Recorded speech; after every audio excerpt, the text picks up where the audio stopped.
खींचा जाता है।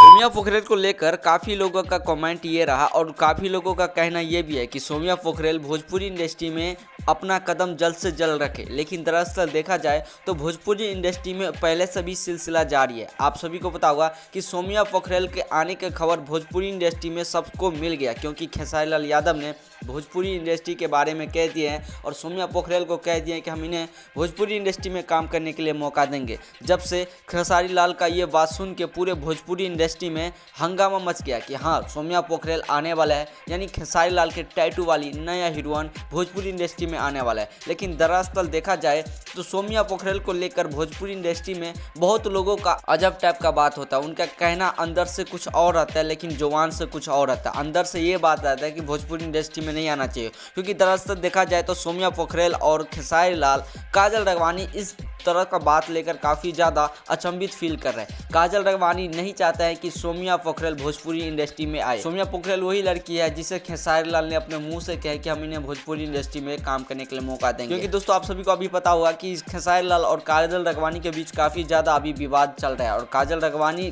कभी नहीं चाहते हैं कि खेसारी लाल जो भी फैसला ले वो सही ले, उनको नहीं करना चाहिए, नहीं करना चाहिए दिस डैट। बट आपको क्या लगता है कि सोम्या पोखरेल को भोजपुरी इंडस्ट्री में आना चाहिए? चाहे कितने भी कोई भी सुपरस्टार उन्हें रोके, अगर खेसारी लाल ने बोल दिया है भोजपुरी इंडस्ट्री में काम करने के लिए मौका देंगे, तो क्या सही में खेसारी लाल इन्हें काम करने के लिए मौका देंगे या नहीं? कमेंट सेक्शन में आप लोग जरूर बताना, क्योंकि सोम्या पोखरेल के ऊपर काफ़ी लोगों का टारगेट रहा ये कि सोम्या पोखरेल भोजपुरी इंडस्ट्री में नहीं आना चाहिए। हीरो का नहीं बल्कि हीरोइन के काफ़ी लोगों का जलन फील हो रहा है कि भोजपुरी इंडस्ट्री में नया हीरोइन नहीं आना चाहिए। बट आपको क्या लगता है कमेंट सेक्शन में जरूर बताना, और ऐसे वीडियो देखने के लिए हमारे इस चैनल को सब्सक्राइब जरूर करें।